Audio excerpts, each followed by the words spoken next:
আসলে এটা আমার গল্পে একটা বিশাল গল্প এবং এটা আমার জন্য আসলে ট্র্যাজেডিক গল্প। কারণ আমি যখন ২০১১ সালে ক্যান্সার কোর্সে ভর্তি হই, ওই সময়ই আমার ভাই, আপন বড় ভাই, আমার একমাত্র বড় ভাই, সে কিন্তু ক্যান্সারে আক্রান্ত হয়। তখন আমি পরীক্ষা দিচ্ছিলাম। তখনই আসলে আমি কোন সাবজেক্টে দিব, আমি আসলে মেডিসিন ব্যাকগ্রাউন্ডের ইচ্ছা ছিল। কিন্তু পরবর্তীতে যখন আমার ভাই আক্রান্ত হলো আসলে ক্যান্সার নিয়ে, আমি যখন একটু স্টাডি করলাম, তখন আমার মনে হলো যে আমাকে এই সাবজেক্টে আসা উচিত। বিশেষ করে আমাকে মনে হয়েছিল যে আমার ভাইয়ের মতো অজস্র ক্যান্সার রোগী চিকিৎসা ব্যাপারে আসলে অনেক বেশি, আমাদের দেশে ক্যান্সার চিকিৎসা ব্যাপারে অনেক বেশি সন্দিহান বা একটা কনফিউশনে থাকে, বা অ্যাপ্রোপ্রিয়েট চিকিৎসাটা পাবে না হয়তো। এটা আমার আসলে আমার ভাইয়ের জন্য আসলে আমাকে এতদূর আসা। দুঃখজনক আমার ভাই ২০১৯ সালে মারা গিয়েছেন। কোলন ক্যান্সার ছিলেন ওনার। সেই সাথে আমার কিছু রিলেটিভও ক্যান্সারে আক্রান্ত ছিলেন। ওইগুলো আসলে অনেক কিছু গল্প, অনেকগুলো ফ্যাক্টর আসলে আমাকে এই বিষয়ে পড়াশোনার জন্য মানে উদ্যোগ নিয়েছে। ক্যান্সার আসলে আমাদের নরমাল টিস্যুটা যদি অ্যাবনর্মাল প্রসিডিউর তৈরি হয় বা অ্যাবনর্মাল এলাকাতে হয়, এটাই ক্যান্সার। আমরা সহজভাবে যদি বলি, কঠিনভাবে বলা দরকার নেই। যদি আমাকে স্বাভাবিকের তুলনায় অস্বাভাবিক কোনো কিছু, চাকা, ঘা, এরকম কোনো কিছু থাকে, এটাই ক্যান্সার। তো আমাদের নর্মাল প্রত্যেকটা টিস্যু নিজস্ব জীবন প্রবাহ আছে, তার নিজস্ব লাইফ, তার চক্র আছে। সেই চক্রের বাইরে যদি দেখা যায় যে তার নির্দিষ্ট, আমার প্রত্যেকটা টিস্যু তৈরি হচ্ছে, আবার নির্দিষ্ট দিনের পর সে কিন্তু ধ্বংস হয়ে যাচ্ছে। কিন্তু ক্যান্সার টিস্যুটা কিন্তু ধ্বংস হয় না, সে নতুন করে আবার তৈরি হয়। এবং ওই নর্মাল টিস্যুকে তার যে শারীরিক যে গঠন, সেটা পরিবর্তন করে সে অস্বাভাবিকভাবে তৈরি হয়। এবং সেটা তার নিজস্ব কিন্তু রক্ত চলাচল থেকে শুরু করে তার নার্ভ সাপ্লাই, তার খাবার দাবার সব কিছু কিন্তু সে নর্মাল টিস্যু থেকে নেয়, আবার নিজে নিজে তৈরি করে। এটা কিন্তু তার ক্যান্সার টিস্যুটা তৈরি হওয়ার একটা বেসিক কারণ। আমি ২০১৬ সাল থেকে এই হাসপাতালে আছি। তখনকার সময় ক্যান্সার রোগীর সংখ্যা এত ছিল না। এখন কিন্তু অনেক বেশি। আমি ২০১৬ থেকে যদি ২০২৪ বা ২৫ সাল বলি, ২৫ সালে যদি আসা, সেই ক্ষেত্রে আমি বলবো ৩ থেকে ৪ গুণ রোগীর সংখ্যা বেড়েছে। এর একটা কারণ হলো মানুষ ক্যান্সার সম্পর্কে একটু জানছে, ক্যান্সার চিকিৎসা বাংলাদেশে আসছে, সেটার জন্য আসছে। প্লাস আমরা যে সরকারি লেভেলে কিছু সুবিধা দিচ্ছি, সেটাও নিচ্ছি। এবং ক্যান্সার নিয়ে মানুষের একটা ভীতি ছিল, ক্যান্সার হ্যাজ নো আনসার, একসময় আমরা শুনতাম। এখন মানুষ জানতে পারছে যে ক্যান্সার নিয়ে অনেক আনসার আছে, এবং আমাদের চিকিৎসা যে আমাদের দেশে সম্ভব, অনেক স্বল্প খরচে সম্ভব, এবং পূর্ণাঙ্গ চিকিৎসা সম্ভব, সেটাও মানুষ জানছে। আমরা হয়তো অনেকের মধ্যে এখনো ধারণা আছে যে বাংলাদেশে ক্যান্সার চিকিৎসা হয় না, বাইরে যেতে হবে। এটা আসলে সম্পূর্ণ একটা ভুল ধারণা, আমাদের মানসিকতার অভাব।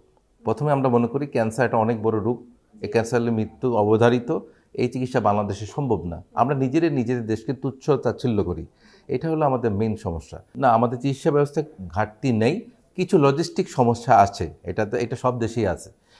এটা তখনই সমাধান হবে যখনই আমাদের দেশে ম্যাক্সিমাম রোগী ক্যান্সারের চিকিৎসা নেবে। আপনি যখন প্রয়োজন অনুভব করবেন, তখনই স্যার ডিমান্ড যখন হবে, তখনই সাপ্লাই হবে। উদাহরণস্বরূপ আমাদের দেশে এখন রেডিওথেরাপি মেশিনের স্বল্পতা আছে।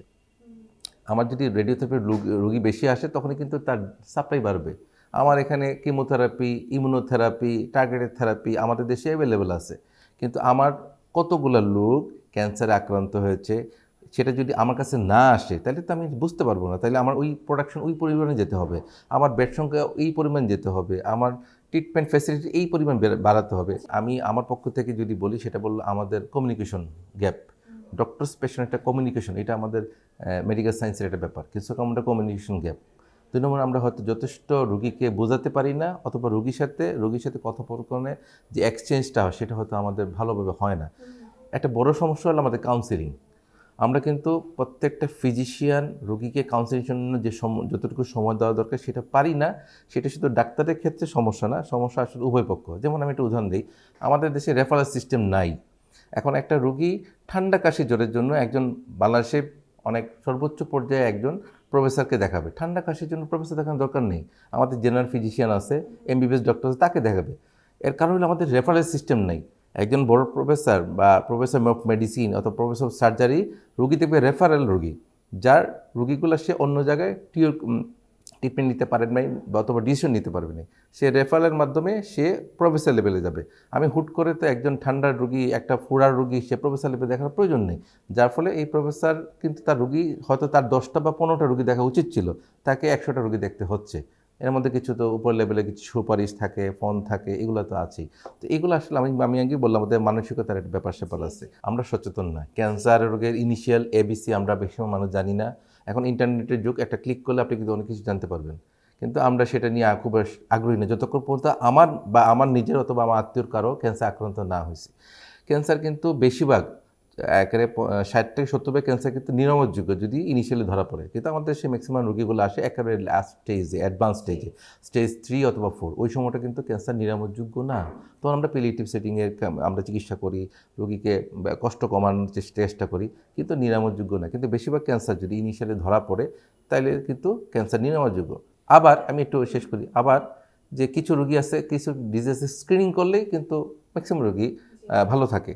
যেমন ব্রেস্ট ক্যান্সার, সার্ভিক্যাল ক্যান্সার বা জরায়ু মুখের ক্যান্সার, স্ক্রিনিংয়ে কিন্তু লোক আসে না, মাইকিং করা হচ্ছে, টিভিতে প্রোগ্রাম করছে, আপনারাও বিভিন্ন প্রিন্টিং মিডিয়াতে সেটা বলছেন, কিন্তু মানুষের মধ্যে সেটার কিন্তু খুব একটা উৎসাহ নাই। আমাকে উৎসাহ দিতে হবে। আপনি চিন্তা করেন ইউএসএতে কিন্তু শুধু ব্রেস্ট ক্যান্সার স্ক্রিনিং করে এখন কিন্তু ওদের 1% রুগী যে স্টেজ 3 অথবা 4 আসে, হেওয়ারেজ আমাদের 80 to 90% রুগী কিন্তু 3rd এবং 4th স্টেজে আসে।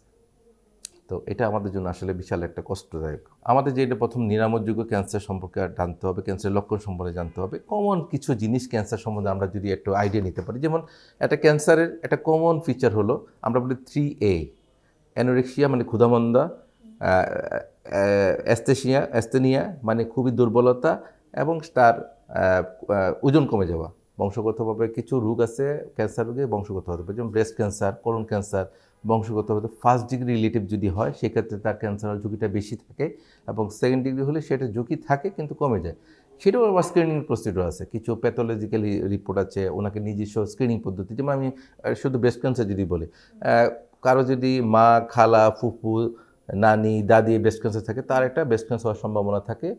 সেই ক্ষেত্রে সে যদি রেগুলার স্ক্রিনিং করে নিজে সে বাসায় পরীক্ষা করতে পারে, 3 মাস পর ফিজিশিয়ানের চিকিৎসা নিতে পারে, অথবা কিছু রুটিন পরীক্ষা আছে। ইভেন তার যে ব্রেস্টের টিস্যু নিয়ে আমরা কিছু পরীক্ষা করি, মলিকুলার পরীক্ষা বলি, সেটা তো সে বুঝতে পারবে তার মা বা খালার বা তার বংশের কারোর জিনটা তার মধ্যে প্রবাহিত আছে কিনা। সেটা থাকলে তাইলে কিন্তু সে আগেই প্রতিরোধযোগ্য সে ব্যবস্থা নিতে পারে। আসলে আমাদের দেশে আমি আগেই বললাম, আপনি বললেন যে কিছু ঘাটতি আছে কিনা, এটা একটা ঘাটতির অংশ। আমি এটাই বললাম যে আমাদের কম্প্রিহেন্সিভ ক্যান্সার ট্রিটমেন্টটা ডেভেলপ হয় নাই। কম্প্রিহেন্সিভ মিন একটা ক্যান্সার পেশেন্টের জন্য আমাকে অনেকগুলো ডিপার্টমেন্ট ইনভলভ করতে হয়, যেমন medical oncology, radiation oncology, surgical oncology, dietician, psychiatrist. কারণ প্রত্যেকটা ক্যান্সার রোগী শুধু তার নিজের রোগ না, তার পরিবারের জন্য এটা রোগ, এবং সে নিজে যদি সাফার করে না, পরিবার কিন্তু অনেকভাবে সাফার করে, সেটা ফাইন্যান্সিয়াল হোক, সাপোর্টিভ হোক, কনজুগাল লাইফ হোক, অনেক কিছুতে। এবারে আপনার যদি ক্যান্সার থিমটা আপনি দেখেন, আপনার ক্যান্সার ইউনাইটেড বা ইউনিক শব্দটা কিন্তু একটা বিশাল অর্থ। আমরা যারা পড়াশোনা করে দেখলাম, ইউনিক হলে আমরা প্রত্যেকটা রোগী কিন্তু ইন্ডিভিজুয়ালাইজ, প্রত্যেকটা রোগী তার নিজস্ব কষ্ট, দুঃখ, তার ডিজিজ প্যাটার্ন, ট্রিটমেন্ট প্যাটার্ন প্রত্যেকটা ইন্ডিভিজুয়ালি। ক্যান্সারের ক্ষেত্রে কিন্তু এটা ইউনিক, কিন্তু আমরা ট্রিটমেন্ট করবো ইউনাইটেডভাবে। কীভাবে ট্রিটমেন্ট করব?